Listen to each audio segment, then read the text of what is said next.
Your company's biggest expense isn't payroll. It's the money leaking out because nobody actually knows what they're spending. $540 million exit later, this founder went back into a market everyone called boring because boring is just another word for broken.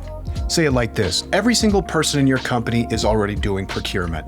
Every time someone buys something on a corporate card because the official process is too painful, that's rogue spend. That's your cash walking out the door with no ID badge. Now imagine an AI that reads your contracts, flags mismatched invoices, surfaces your preferred vendors automatically, and taps your team on the shoulder before the money is already gone. What used to take a team of people 2 weeks of spreadsheet warfare now takes seconds. You don't need to have your data perfectly organized for this to work. Messy contracts, unstructured files, no metadata fields. The AI interrogates all of it and tells you what's at risk anyway. This is a CFO that never sleeps. So what decisions are you making in your business right now that feel like judgment calls but are actually just data you haven't organized yet? Welcome to AI for Founders. I'm Ryan Estes. This episode is for founders and operators who want to understand how AI is turning one of the most overlooked functions in business into serious competitive weapons. You'll learn how to stop rogue spending, why your data context matters more than which AI model you're using, and how to build a product people actually want to use instead of one they're forced to tolerate. That's Alex Yakubovich, co-founder and CEO of Levelpath. The AI for Founders newsletter at aiforfounders.co is where real insights live between episodes. Join founders who are done guessing and ready to build with actual intelligence. If today's episode sparks something for you, the newsletter will pour gasoline on it. If this episode gave you one idea worth running, please leave us a review. 5 stars means more founders find the show, and more founders finding the show means more conversations like this one. And hey, if you want to land on top podcasts as a guest, you need Kitcaster. Kitcaster is the premier podcast booking agency that gets founders, executives, and experts in front of the exact audiences that matter. Skip the cold outreach, skip the rejection, and go straight to the mic. Book your strategy call at kitcaster.com. That's Kitcaster by Moburst.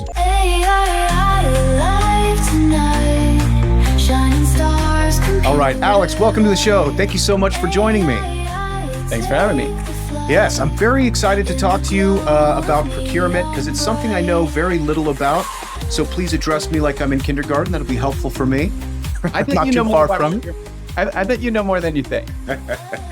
Maybe so, but we're talking about Levelpath.com, which is your company, and I can't wait to learn about the incredible growth that you guys have had. But maybe we can start off with what we talked about before we were rolling a little bit. You know, with AI, we have a lot of discussions about how to build with AI, where, AI engineering is going, what we can do. And it's kind of like this gray area that everyone's kind of trying to feel for the walls in the dark, seeing like what's possible. But it's important also to talk about what's going to stay the same.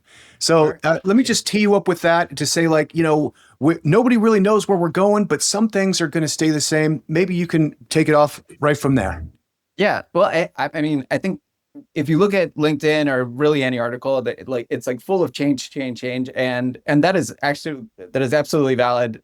Like I was talking, we had our company all team this morning, and we were just talking about that. There's never been a change velocity as much as it is. Like the pace of change is certainly faster now than ever, and that's certainly driven by what is happening in the macro environment. And it seems like it's just accelerating everything.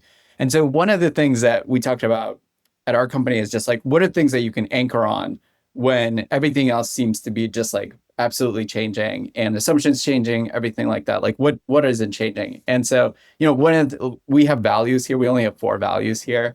And our number one value is obsess over the customer. And I think, as much as like the tools are changing so much, and products are changing and everything is changing all the time, what isn't changing is like the companies that are going to succeed, and frankly the people that are going to succeed and the companies that are going to succeed are all going to continue to just like care deeply about their customer and understand their customer more.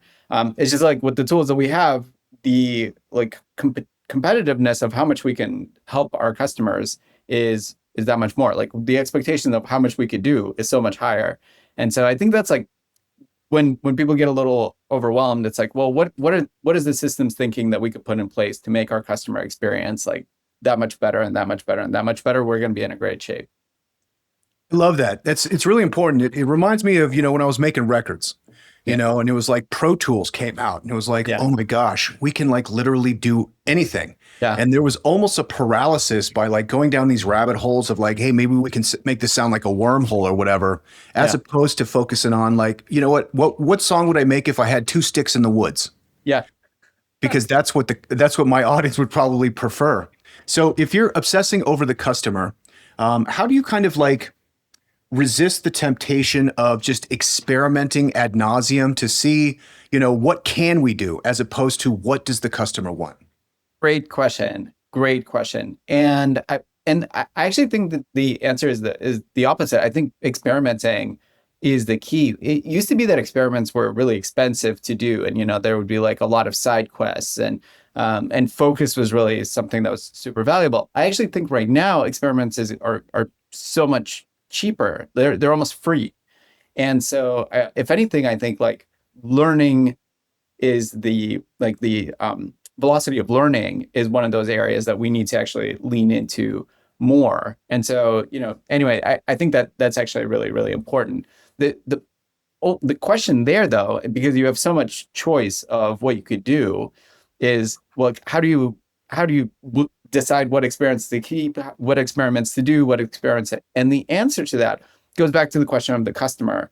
And so, when I see experiments being run and they're nowhere, they're not like on the path of a better customer experience, more value for the customer, for what we're doing, or, a way that we can serve our customers better. I'm like, we're going the wrong way, guys. Like, we're going the wrong way. And a lot of times those things are done in a well-meaning way. Like, and I've seen this in business, big businesses, small business, whatever. Like when you hear people in the room who are like, they have this, they have their spreadsheet, they have their dashboards, and those dashboards are like, will it grow our market? Will it, when you're not hearing the words of like how the actual customers, and what I love to ask is like, name the customer that this is going to serve better. You know what I mean? And if the product manager can't answer that question, that kill the experiment, kill the feature, kill, edit. But if the answer is no, this like customers would be overjoyed by this would help make their lives so much better, save them so much money, you're on the right track. It's good. Love it. Yeah. Let's get to know your customers a little bit. Like maybe you can talk a little bit about the core functionality of LevelPath, and then like who are your customers? Yeah. Okay. So first of all, you said you don't know too much about procurement. And just for everybody who might be listening or watching, I'll just say, more about procurement than you think. You know more about procurement. And the answer, if you've ever bought anything, procurement. Procurement. Okay. And you probably had to, compare different offers, and you probably had to, in some cases, negotiate rates or terms for what you're buying. If you've ever bought anything, you have done procurement. Now, the only difference between like enterprise procurement and personal procurement is that you're doing it on behalf of your company, and you're doing it on behalf of individuals who are looking to do their job. And so that's pretty much it in a nutshell. And usually the dollar signs, because our customers are really large enterprises, and they're, it's like, Western Union, American Airlines, like New York Life, like big enterprises like that. And we have like a ton of these very large enterprises, and so they're looking, when they're making decisions, they're not making a decision on like, do I get the iPhone, which version of the iPhone do I get? It's more like, okay, like they're spending millions, in some cases billions of dollars, and so making a great decision has far-reaching implications. And not only that, a lot of times they're making mission-critical vendor choices that are going to determine whether their business succeeds or is slowed down, and in some cases like ends up in the news. So this is the scope of. It's just a different scope than a personal procurement, but a lot about procurement. And so you want to talk a little bit about like what customers are using LevelPath for in the procurement Absolutely. process. And this super simple thing is, our mission is delightful procurement. When you're in a big company and you go to buy something, it's actually pretty hard to figure out how to buy it and what is the right way to buy it. So like, do I need to go out and get multiple bids? Do I need to check for budget first? Do I need to do anything? And then that goes into, all of that has to happen before you put in a formal purchase request that happens for like formal purchasing, which usually happens in the procure to pay system. And then we handle that part as well, which is like the purchase request, the purchase order. And then when the invoice comes in, the question is, do I pay this invoice or not? And again, you're doing all of this too. You and your personal, you get an in mail, you get an invoice, and you got to look at a bill and you got to be like, what happened here? My wife does this to me all the time. Like, did you spend this much at that restaurant? And am I paying this bill? Like, what's happening here? And just imagine doing that in a big procurement sense. And so when you're doing that in a big procurement sense, you sometimes don't even know who to ask when that invoice comes in. You got to decide, like, you got to figure out who to ask. Do we have a contract for this? Do we have a purchase order for this? How do I pay this bill? And also, is the bill right? Like, just because we have this vendor, just because we have a contract, did they actually deliver these services for us? Are we buying on the right terms that we agreed on? All of that is done very manually in companies today, often by big groups of people. We help them automate that work, the work that a lot of people don't really enjoy, putting spreadsheets together and stuff like that. So Levelpath automates that entire work stream, helps companies save a lot of money, save a lot of time. Love it. And saves awkward confrontations. And I like how you kind of brought it to the kitchen. We share that, so it'd be like this, my wife is looking at a receipt. She's like, did you spend $250 on ribeyes? And I say, no, I made an investment on our health and fitness, but also I only spent 200. And she's like, no, the receipt says 250. I'm like, oh, it was marked 200. So there's a discrepancy that I missed. So basically she's playing Levelpath to say like, oh, you need to go reconcile this with the vendor. Yeah, that's exactly right. See, you know more about procurement than you think. I know a little something about ribeyes.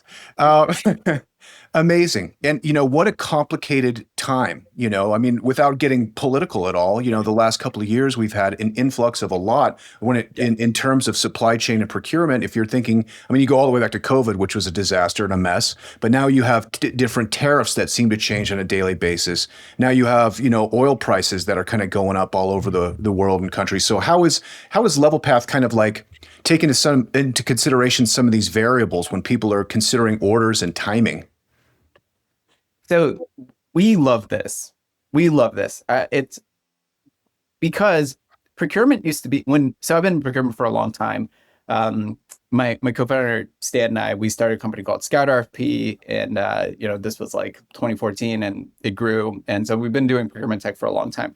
But when we started in 2014, which isn't 12 years ago, is both that a long time ago and not that long ago, people didn't really they didn't know procurement. It wasn't like a hot space. It wasn't that important in many people's eyes, not to us, but it wasn't that important. And so, we'd go to investors and they were like, yeah, procurement, I'm just not that passionate about it. Like, I don't see it in the news. You see it in the news all the time now. Yeah. All the time. As soon as COVID happened, everybody cared about their suppliers deeply because suppliers were like, we can't get you what you need. So first cut the customers that we have the best relationships with are the ones that are going to get things. Supply chain got so important. And so anyway, so we love how much it's putting the spotlight on these people who are often unsung heroes within their companies. And so your question is around hey, as the environment is changing, what does that mean for our customers?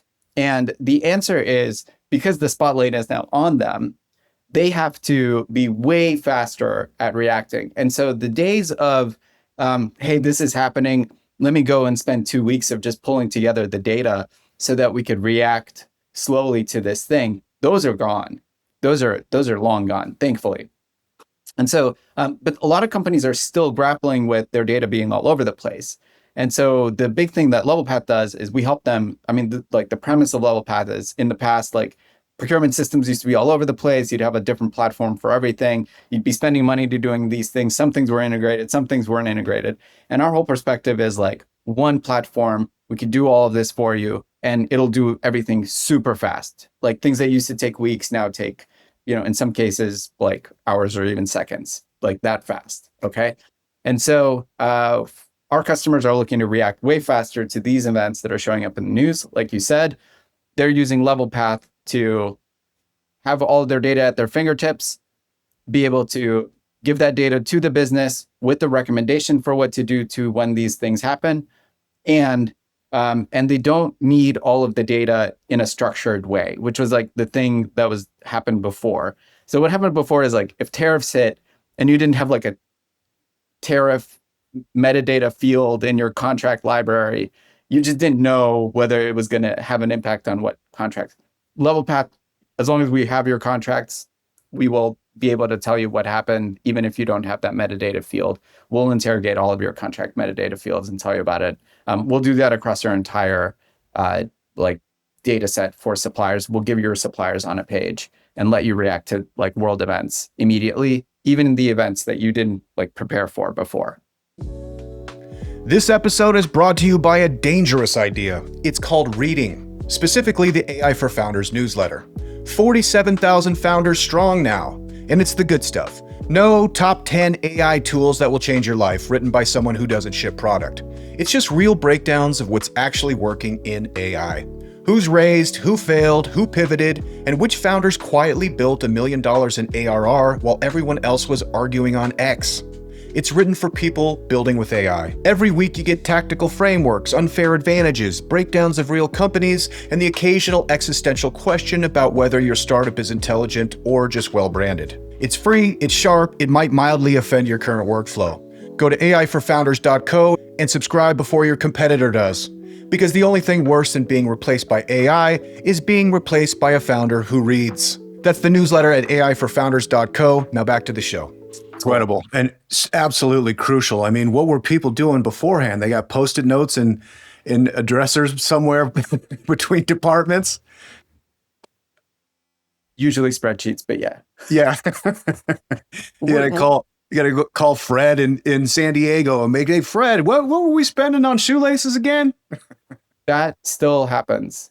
Yeah. That still happens. It's and you know, we love that. We love coming into customers' environments and what they do. You know, they show us what they currently do, and we're smiling. We're smiling, and like implementations are our favorite thing, because you take a customer who's like doing things pretty manually and trying to figure out where everything was and who to go to for what, and like you said, calling Fred, and now they're just running so much faster, and are able to be a lot more strategic about what they're looking to do. They can actually be proactive about working with their suppliers as opposed to, just trying to keep the lights on.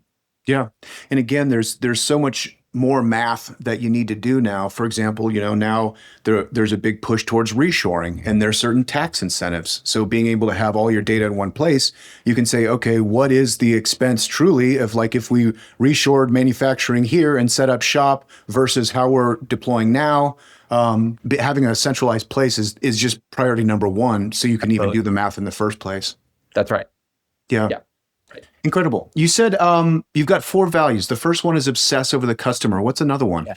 Okay, so the 4 values are: number 1, obsess over the customer, and that's our number 1 value. It's the one that like we stress all the time here. Second one is A players only. It just has to do with we look for people who are owners here at Levelpath, so people who are constantly pushing things forward.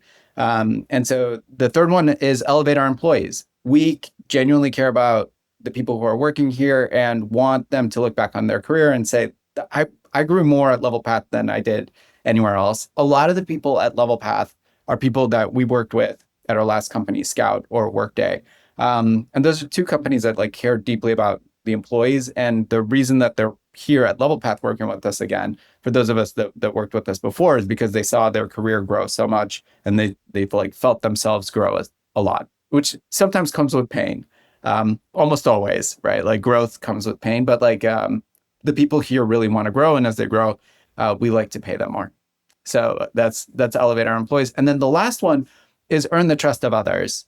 And a lot of companies have integrity in their values. I think integrity means different things to different people.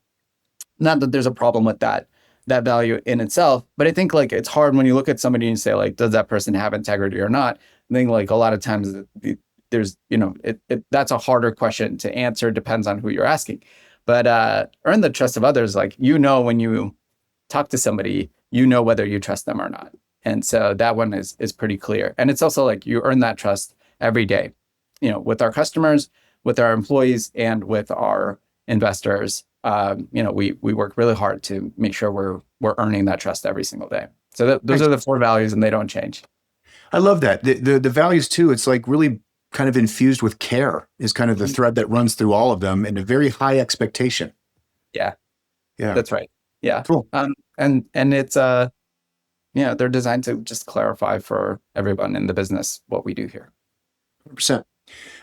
I would love to learn kind of what you mean by being AI native, and how kind of AI is deployed in the IDE, and what changes like kind of AI components have made to your platform.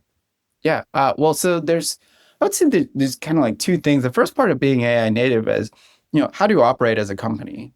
And so like, I think that part is maybe harder than even the product part, whether the product is AI native. The question is, when you have a process, are you looking at each process within the company and saying, how do I automate that? And in the past, companies would do this, but there wasn't a lot of ways to automate things. Like, it was pretty hard, right? You'd be like writing code and, whatever you would need to do. And you'd have to really pick the things that you would automate, because automation was pretty expensive, frankly. And in many cases, not worth it. That's just fundamentally not the case anymore. You can automate probably the vast majority of tasks today. And you hear about companies that are just like so much slimmer, that are born this way. And so, first and foremost, being AI native comes with being an AI native company. How can you automate things? And everything that we automate is in the service of helping our customers, helping how we serve our customers. Okay. So that's number one. And then when it comes to the product, being an AI native product, I think that one is more, you could tell an AI native product by the rate of how quickly it changes. And so this is, and the reason for that, and why it's a clear tell, is because, the models come out weekly, right? Like there's a new model every week. And so the AI native companies are ones that are coming to their customers and saying, hey, there's new capabilities this week because there's a new model this week. And here's what you could do this week that you couldn't do last week. And so that's like the thing that I think a lot of times you could tell, like the rate of pace of change of a software platform is going to determine whether it is the tell of whether it's AI native or not. And the two things are related. So the AI native company, the more AI native you are as a company, the faster you're going to be updating the product in service of the customer. And anybody that's worked with Levelpath for longer than a couple of weeks knows that the product here changes substantially. Yeah. And for your customers, just the UI, I mean, it's like you really do have to be on top of the news on a daily basis. You go on vacation, you come back, you're like, oh my gosh, what did I miss? One of the things that I get really excited about in products, pardon me, is the predictive aspect of AI. So it's kind of illuminating blind spots. So, I'm always concerned of, I don't know what I don't know. Please somebody tell me what I don't know so I can learn, which seems even more prescient with a tool like this, where you really have to be on top of world markets and events at all times, in order to be making really informed decisions. Is there kind of a predictive aspect to the UI experience when customers are using Levelpath, where it's like, hey, kind of tapping on the shoulder, like, you should probably consider XYZ because we're seeing these discrepancies over here? The answer to that is yes. The only thing I would say that we're trying to be pretty thoughtful about is it's very easy to overwhelm customers with notifications. And then if you do that, then they just won't pay attention to anything. And so just being mindful of that level of proactivity. So because you could, you could surface just a tremendous amount of alerts if you want to. And so this is where really understanding customers on an individual basis and saying, like, what do you care about? And then building and this is something that Levelpath does really well, is like building a platform that aligns to that on an individual customer basis.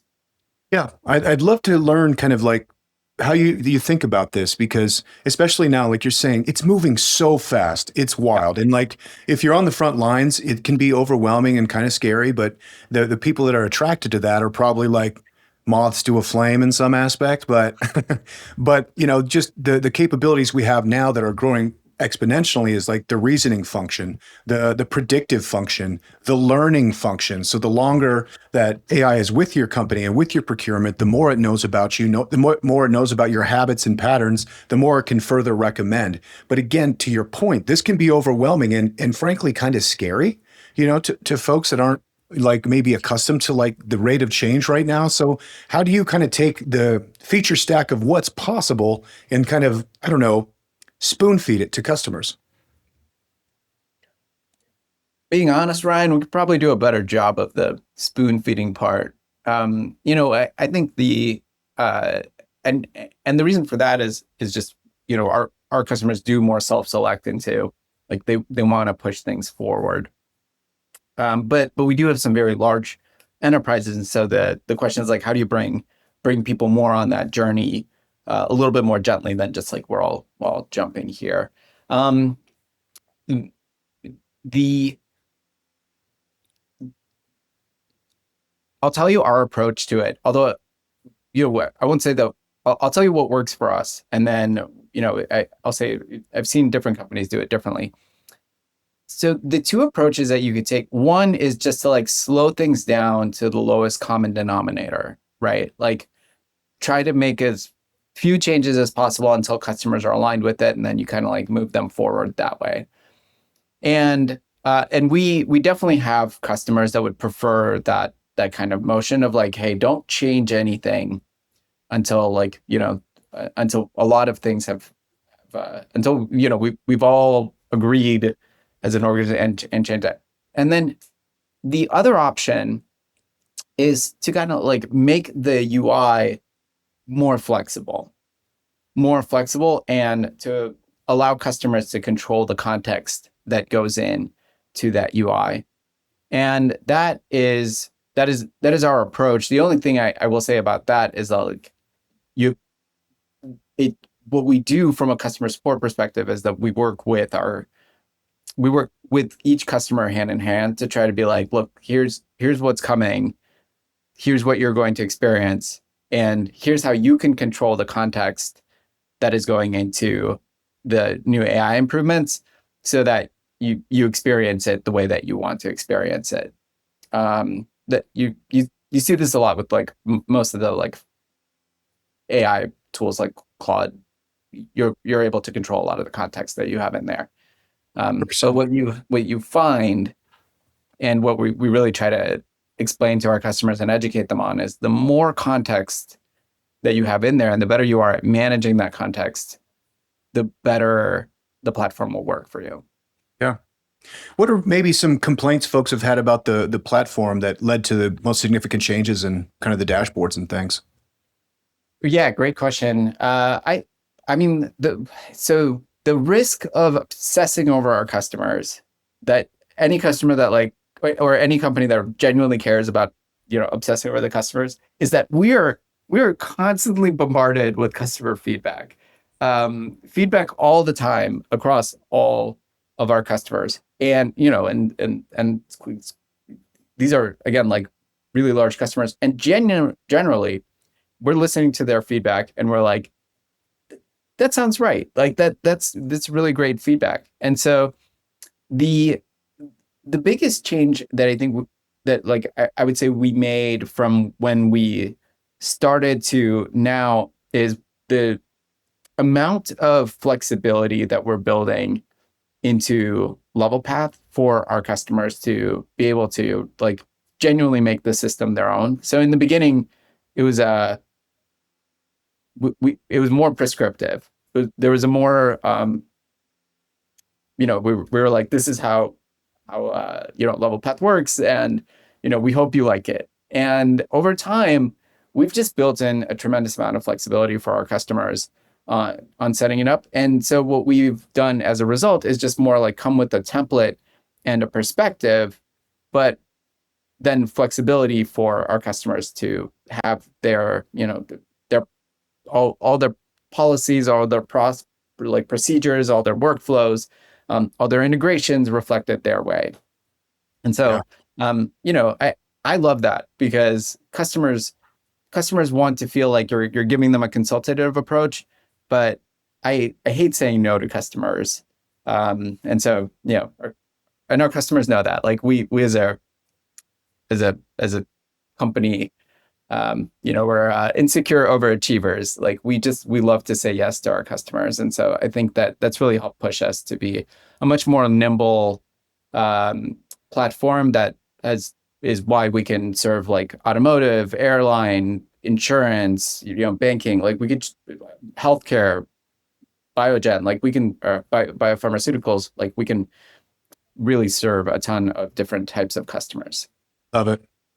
There's a sense that the value of software is going to go to zero. And I don't know if I believe that, but what would be your words of caution if somebody was like, you know what? I'm just going to take 2 weeks and vibe code Levelpath myself. You're probably old enough to remember the like when Benioff was holding the no software sign with the cloud, and it was the cross through it. 100%.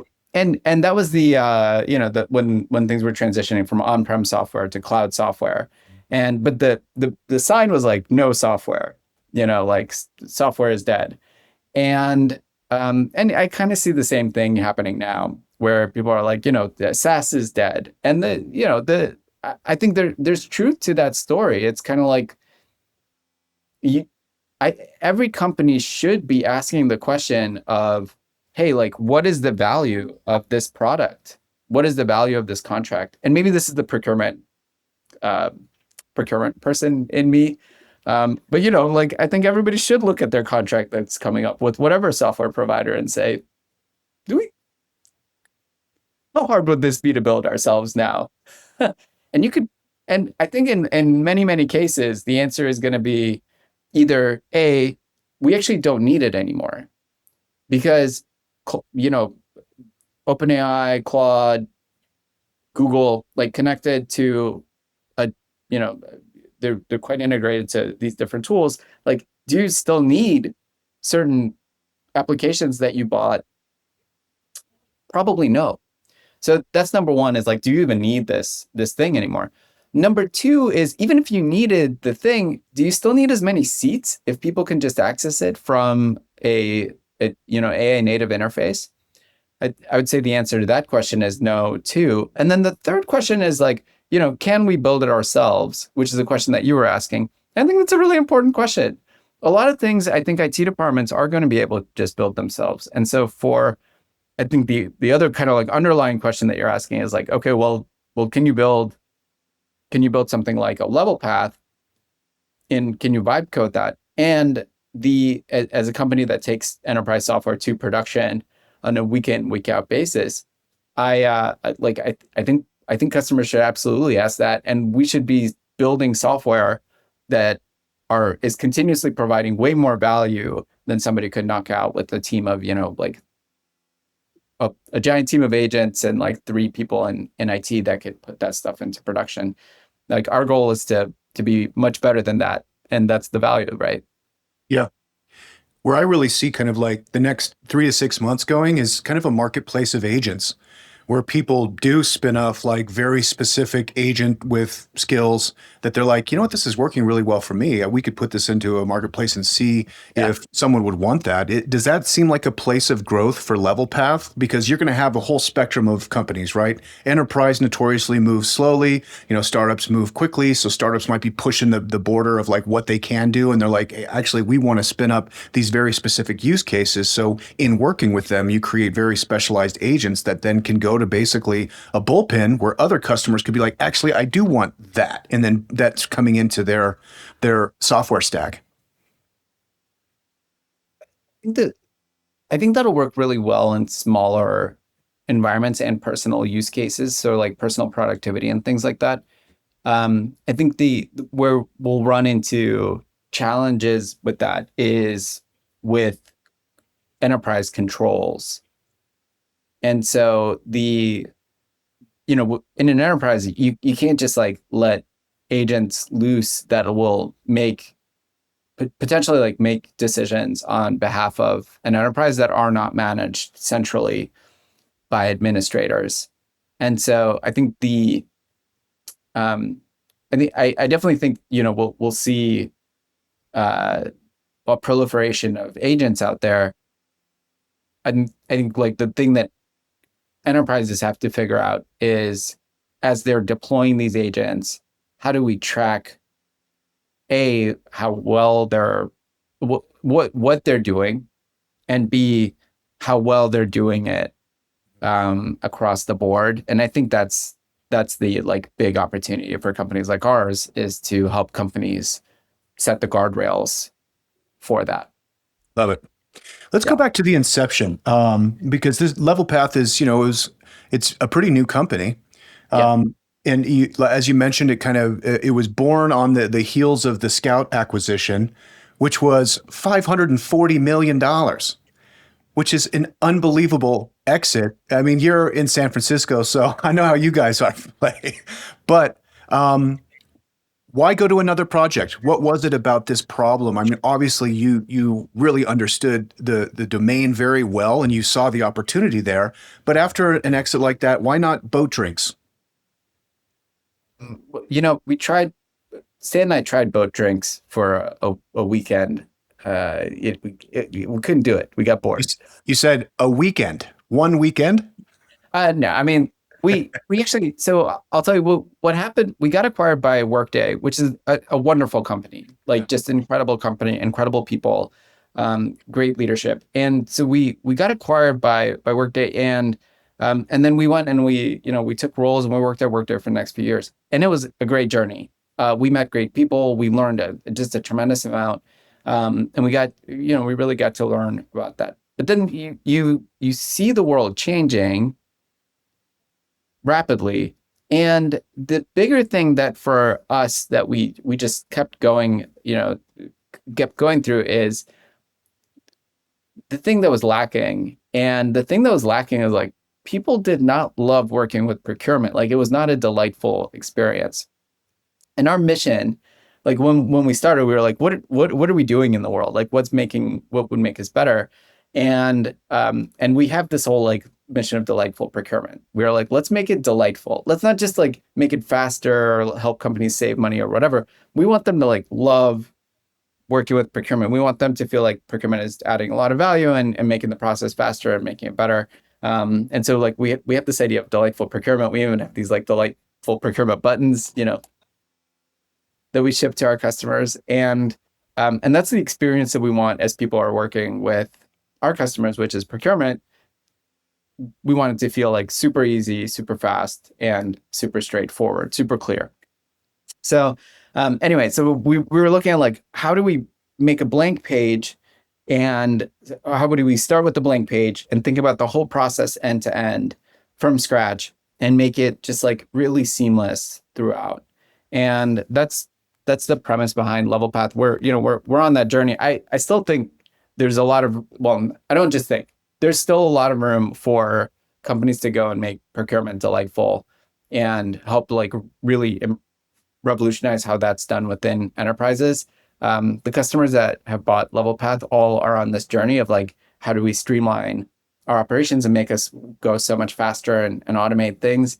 And yeah, anyway, so we're passionate about procurement. We're passionate about this problem. We had a few years of working at a bigger company that we really like saw at a larger scale, and got to experience other companies and how they do procurement. And we were like, man, this is a problem that we just need to go and solve. So that's a long way of saying we love to build, we love procurement, and there's never been a time to build stuff in procurement. So Yeah, we I love it. couldn't sit on the beach. I've asked that question so many times. It's always the same answer. It's just, I love the game. What are we doing? Let's do something awesome. Let's go. Yeah. I'm just going to stop asking. I love this idea of delight as being the mission. And delight is very difficult to do from a user perspective, especially something like administrative task, which you're right. You're like, this is the thing that you got to do, and you time block, and you're like, all right.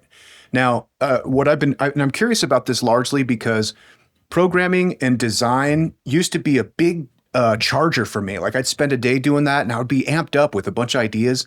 There's some aspect of AI augmented engineering that's depleting. That like at the end of the day of that, I'm left kind of feeling drained, and I don't know if it's just because there's a shift that needs to happen and an adaptation, maybe just to how we work now, or if there's something innately built into the way that you're working in the terminal or you're working with the chat interface or you're using Whisperflow or whatever. I'm really kind of curious in my own work, like why do I have this feeling? So if you're trying to flip that on its head, like how do we deliver a delightful experience? What does that mean to you?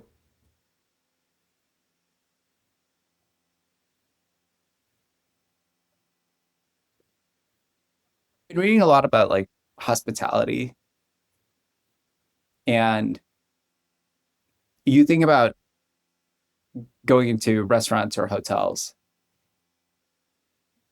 and delight is a feeling. Delight is a feeling. And the biggest compliment that we get at Levelpath, and I love, and we got this compliment at Scout too.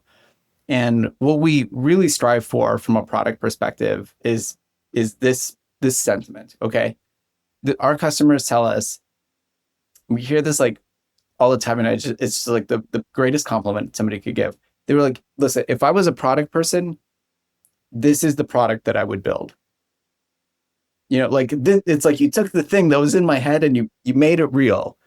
And I think that is the same in hospitality too, where like you think of like a great restaurant experience or a great hotel experience, and you think of like how like the perfect experience that it could be, and then you go in the restaurant and it's like how close are they to delivering on that, and on anticipating your needs, on providing a curated experience, on on the pacing, on the on the value that they're providing you. And so anyway, when we think about delight, we think about like, what is the feeling that customers, their user, like procurement, stakeholders, administrators, what is the feeling that they get when they're using Levelpath? And we know when they're like, you've really taken care of our needs here, they're delighted. And we also know when they're like, hey, this didn't quite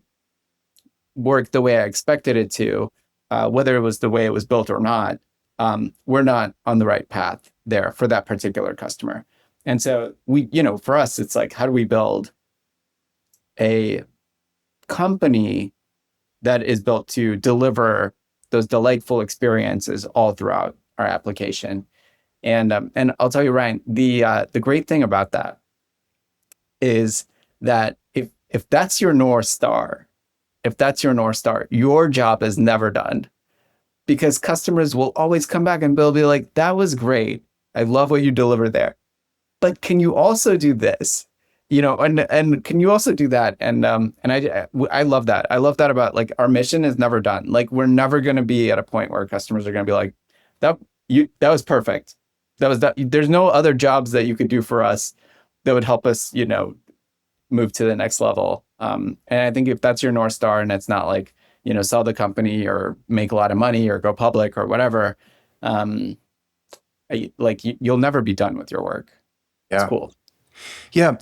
I love the emphasis here on open communication with customers, at adaptability. It sounds like onboarding, if you are getting some generational business and they're working out of file cabinets, there's an extensive onboarding practice to help them be able to utilize the tools. And then once they're in, how do you make them feel good? And it really resonates with me because a couple of lifetimes ago, I was the music director for a jazz club in Denver, and I was the chocolate cake guy. So, I knew that there was one spot that was kind of behind a column, and if we're sold out, man, I got to sell that spot. And so as I'm seating somebody, they're looking, they're like, kind of like, there's a column here, and I just slide them a piece of chocolate cake. Be like, I know this is a tough spot, but I got you next time. Here's some chocolate cake on the house. Boom. You see, like, they're like, I'll do anything for chocolate cake. Or if somebody has a problem, hey, this guy's kind of like making some clinking glasses with his cocktail over here. I'd be like, oh, I can tell that's pretty irritating. Hey, how about some chocolate cake? So by having that kind of like really customer focused delight on your radar, it almost solves all the problems. Now, the advantage that I had being in a jazz club is the product is everything. I'm using all the senses. So it sounds beautiful. The club looked beautiful. The smell from the kitchen was amazing. Like it was warm and inviting. Like, so we could really capitalize on all the senses. With software, you only have a couple of opportunities. So like when you're thinking about delight as far as from using like administrative software, is it color palette goes into that, organization, and what you're allowing them to do, what you're allowing them not to do. How does a new feature kind of pass through this delight filter to make sure that it's adding and not taking away? Uh, and it's a really great question. I'll give you an example of an area where I think a lot of times we get it a little wrong. And we as like a software industry, but I harp on this at Levelpath all the time in designs, okay? A lot of times designers will make beautiful icons, like gorgeous, beautiful icons. And then you watch a customer use the software, and they don't know what the icon does. Okay. And I could pull up like pretty much any piece of software, and especially if it was made by like people who are just very much into design, and it'll have these gorgeous icons, and then you'll be looking at it and you'll be like, I don't know what that icon does. Well, like, what is that? Is that 3 tennis balls? Like, what's the what are they trying to say here? So you have to like kind of click around and figure out what it is, or hover over it, and then kind of think. And so, the thing that I always see when I see that is I'm like, that is a well-meaning, very thoughtful thing that you did there, but either label that icon or get rid of the icon altogether, just have the label, just have the word, so that the customer doesn't have to guess, doesn't have to click, doesn't have to hover over. There's no cognitive load. They look at it and they're like, I know what I need to do here. And when I click on that, I know exactly what I'm going to get. And so your question is like, hey, like in a jazz club, I have so many opportunities, in here I don't. At the end of the day, like the you're still going for that feeling that a customer has when they're using your software. And there are opportunities to either make their life a little easier on every page across the board, or give them opportunities of like surprising delight. And that's actually one of our design principles, is surprisingly delightful. I'll give you an example. Like, we have an assistant when you go into some of our projects, and that assistant, has you could type into the assistant, you could ask it anything you want. It's super helpful. But we've built in the ability, so when you land on the page, the assistant just automatically does something. And we let our users, so we have pre-configured what it does, but our users also are able to pre-configure what that automatic experience is. Imagine going into a contract, and it automatically, like, you click into a contract, and it automatically gives you a negotiation strategy based on your company's playbook. And I mean, like, that's a feeling that you get where you're like, I wouldn't have considered that. I wouldn't have asked that of the assistant. I didn't know it could even do that. And hey, those are some great suggestions. We look across the board for opportunities of making the like cognitive load lighter, and surprising them with like insights or experiences in software that just does a great job. I also think, I don't know if you ever used like Quicken, but Quicken or DocuSign, they have like a little ping that happens. There's like a little audible thing that happens when something is signed. I love those kind of things so much. It's almost like Pavlovian for me. Like, you hear that like click, and you're like, I did something great. It's done. Yeah, we don't do enough of that in our platform, just because our customers are large enterprises, and so we, they often have their sound off. But No, I But I'm love that. And it sounds like kind of your definition of delight is kind of like predictable and trusting. So that like yes. if there's an icon for three tennis balls, it's like, no, just put tennis balls there. And then people know, and then they get what they want. And that's a satisfying feeling. It reminds me of like when you're in traffic and maybe you're at like a stop sign and a four-way stop sign, and the person to your left is like waving you on. And you're like, no, dude, that's not doing any favors. Just be predictable. You have the right of way. So you go. Like they're trying to do you a favor, but ultimately it becomes irritating. What's Yeah. delightful is if they're just like execute on the expectation. Yeah. I'm from the Midwest and I'm from Ohio. And so that hits me viscerally, that viscerally hits me because it's like a standoff every time. It's like, You no, go. you go, no, you go, You. no, you. It's like, look, could somebody just go? Like, we've been here for 5 minutes. I get it. You're nice. I'm out of here. I So, love it. We got a couple of minutes. We're going to enter the quantum round. Are you ready? think so. We talked a little bit about experiments. Personally, are you doing any kind of fun experiments with AI that you're playing around with right now? Yes, of course. Just about every day. I mean, the thing that somebody recently showed me Cowork, Claude Cowork, and I was using Claude Code before, like for everything, and then Claude Cowork, and now I'm like that. Anybody who hasn't tried it, give it a go. It's a total playground of experiment. You'll run experiments all the time. Cool. Anything specific in Claude Cowork?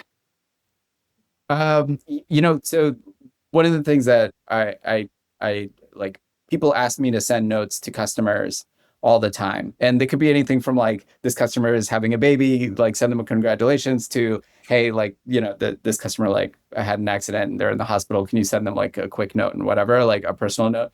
And so one of the things is just automating that because my inbox is full of that. And of course I want to send those personalized messages. And so just made a way for it to, when that comes into my inbox, it automatically queues up a draft message for me, all pre-filled, all ready to go. I just review it and hit send. Love it. Before it used to be, you get the email, you have to like copy and paste and do all that, mishigas, and it's like a really small, simple thing, but again, like helps customers feel special. And this is like such a faster thing for me now than it was before. Amazing. You have a incredible career, so much success. Is there a failure that sticks out that maybe you learned a lot from and you could share with us? Yeah, I think a very long time ago, this is something that like I think we we had a very, very long time ago. There was, I worked with an individual who just wasn't nice, but they were super talented, incredibly talented, and they were on my team. I think this is something that people like kind of learn the hard way.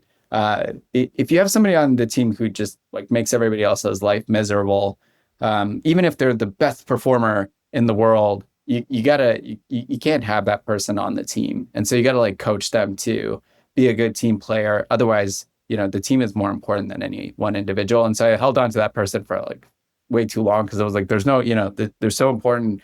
There's, you can't lose them. They're the, you know, the Michael Jordan of the team or whatever, but they're not nice. You gotta move on. You know what I mean? Yeah.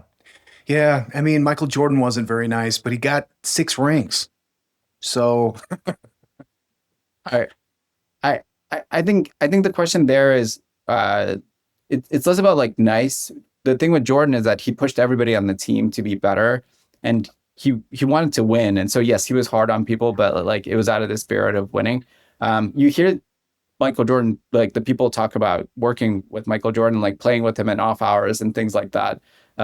He was just an incredible leader. It yeah. wasn't just about being nice. It was like, and that's not what I'm saying either. Just like being nice or not nice. It's like, what are they being nice about? If they're just making people feel bad out of their own, to like make themselves feel more important, I will never tolerate that behavior on a team.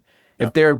If they're being tough on other team members because they're holding them to a high standard, that for me is just good leadership. And so that's different. That's important. It's important differentiation for sure. Yeah. Cool. After Levelpath, is there retirement in your future? Have you ever thought about what retirement might look like? No, No. and Look, I if my wife and I talk about this too. Like, I hope it's just like level path until I die. Yeah.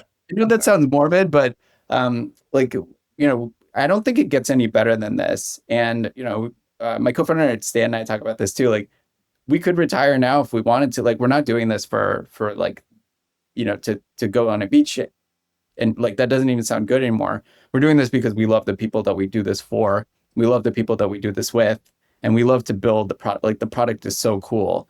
And so so no, like, I hope there is no after level path. I hope I die at my desk. In the saddle like a real cowboy. I love it. I mean, but, I know that sounds morbid, but like, that would be a happy way to go. Cool. I know Tipping Point and Partners in Health are important to you. Tell us a little bit about them. So Tipping Point is kind of like a mutual fund for San Francisco. The whole idea was, it was started by Daniel Lurie, who's currently the mayor of San Francisco, and but well in advance, and like a long time ago. And the whole idea was like, there's a lot of organizations trying to do good. How do you like put some kind of like umbrella on top of them that can go and fund the ones that are doing the most good? And also, like, if there's two organizations kind of doing the same thing, how do you help them combine and do the most good together? And it really like helps coordinate the whole diaspora of investments that are made and efforts that are made across San Francisco. It's really done a world of good here. I love that. And it's also just like a very thoughtful organization, like clear values, and helps like the healthiest, most companies the organizations that are doing the most good get even more resources to go and drive their things forward. I absolutely love that. My wife and I are passionate about it.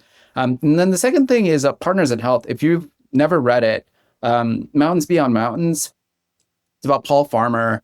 And it's just like an incredible book about this one doctor out of Massachusetts who went and was looking to solve disease in these like faraway places, and often like help reduce like tuberculosis deaths, which is really, really important. Anyway, the Partners in Health was the organization that he started. And they're really like help bring healthcare to places that just don't have healthcare. And you could I think so many deaths could be reduced with like technologies that are already available today. They're just not available to people in these faraway places. And that's the whole like Mountains Beyond Mountains story. But anyway, I love Partners in Health. I think the work that they're doing is very meaningful. And it's more than, when you're giving money, a lot of times it's like you're kind of disconnected from that. But like you can tell, like, when people need help and they're far away, it's super important. And we'll link to both those charities in the show notes. Last question, and this can be answered yes, no, maybe, or I have no comment. But California is making their tax initiatives are making it very hard for founders. Have you considered moving Levelpath out of California? No. And we never have. Like, during COVID, when everybody was leaving and it was like, we're going to Miami. My co-founder and I were like, look, San Francisco is home. It's, and California's California, but San Francisco for us is like a super special place. We love it. Love it. Alex, I really appreciate your time. Levelpath.com is where you can check out more about Levelpath. What's the best place for people to connect with you online personally? Yeah, well, definitely LinkedIn is the easiest. So check us out on LinkedIn, and check me out on LinkedIn as well. Happy to connect. I'll link that in the show notes as well. Thanks so much, Alex. You bet. Thank you, Ryan. Great to talk to you. You are about to spend anywhere from $100,000 to $300,000 on your kid's college education. And that's not a small bet. And right now, there's a very real chance that they graduate and can't find a job, not because they weren't smart enough, not because they didn't work hard enough, but because the job market changed and nobody told them. Employers are hiring AI native candidates, people who don't just know their field, but know how to work with AI at a professional level. And most colleges are not teaching this, not even close. AInativestudent.com is the program that fills that gap. It takes high school and college students and teaches them how to actually think and work with AI the way top companies expect on day one. So your investment in their degree actually pays off. You're already paying for tuition, housing, textbooks. This is the one thing that actually makes it all worth it.